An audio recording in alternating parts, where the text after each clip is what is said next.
Hey, this is Mike, and we're at the BlackStar Film Festival 2013 with the star, one of the stars, the major guy of the Major guy. Of the movie Things Never Said. What a setup. Thank you, Mike D. You're quite major in this film, yes. Yes, they have allowed me to be important in this film. My name's Curtis. And he is? I'm one of Kalindra's friends. You dig him, don't you? I appreciate his poetry. You're sexy, Cal, you know that? And I'm married. And your husband let you roam the streets at night? He's not that interested in poetry. What about his wife? Good question. Last time I saw you, we were eating cheesesteaks. So. We did. We ate cheesesteaks. Mike took me to an incredible spot, which ironically Quest did not shout out on that piece. Oh, the Philly 360. Well, I have to. He shouted out some other spots, but I love that spot. Yeah, no. When I'm a cultural ambassador, that would be my #1 spot. D'Alessandro's Steaks. That joint was banging.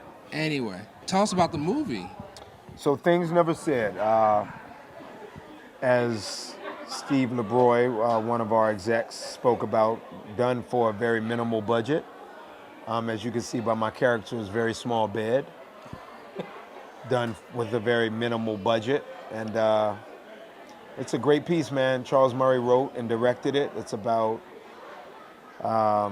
just the point where a person is at a crossroads and trying to figure out how to become what they've really dreamed or aspired to become, and at the face of danger lurking next to them, literally when the enemy is sleeping next to the person, and then there comes my character to sort of dun-da-da-da and try to save the day, but yet and still my character needs saving of himself, you know. So oftentimes we find that those things are better said, never said, and so hence the beautiful, beautiful, eloquent title of this great movie.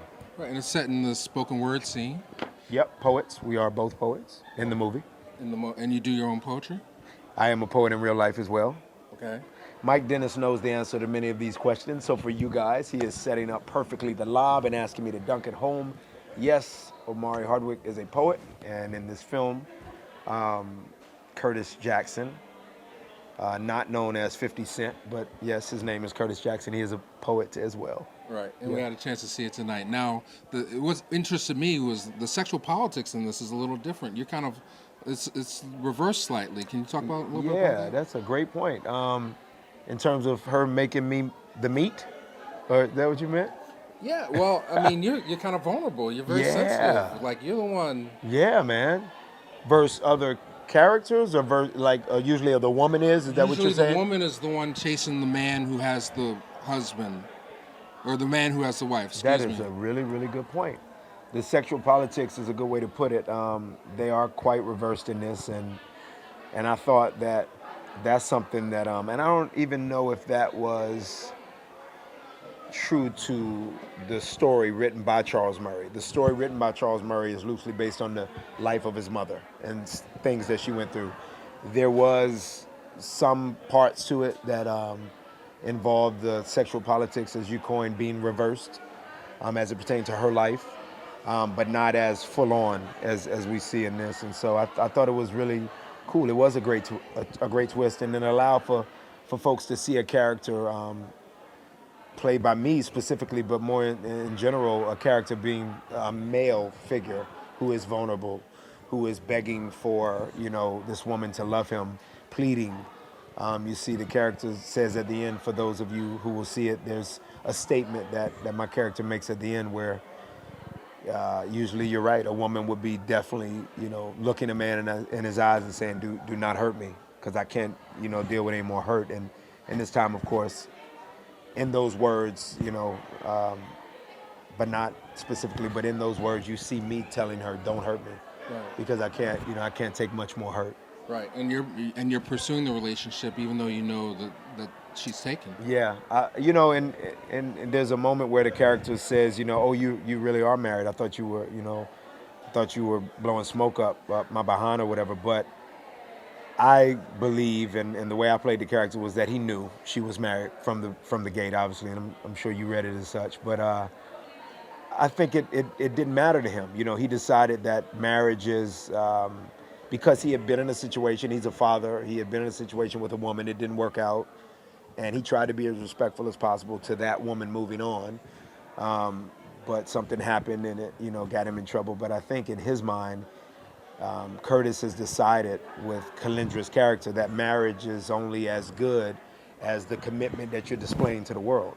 Right. And obviously, the display to the world is that she's quite alone, quite single. She's walking the streets by herself every time he sees her. So, he feels like, why not? Why not pursue? And he's also in knowledge that he's having to forgive himself, and all of us, all viewers, and you as an interviewer and me as the actor you're interviewing, all of us at the end of the day have to go to sleep forgiving major to minor things in ourselves. And I think what's beautiful about this character and the characters, including Dorian's character who's here tonight, is that we all are having to forgive Elimu's character, Shanola's, myself, Dorian's, Michael Beach's character is the only one not necessarily displaying a need or a necessity to forgive himself, but obviously Tom Wright, who plays Shanola's father, he's having to forgive himself, and so he knows that. So he can't really judge her walking around at night alone or whatever her husband is not doing that he thinks he should be doing as a husband, because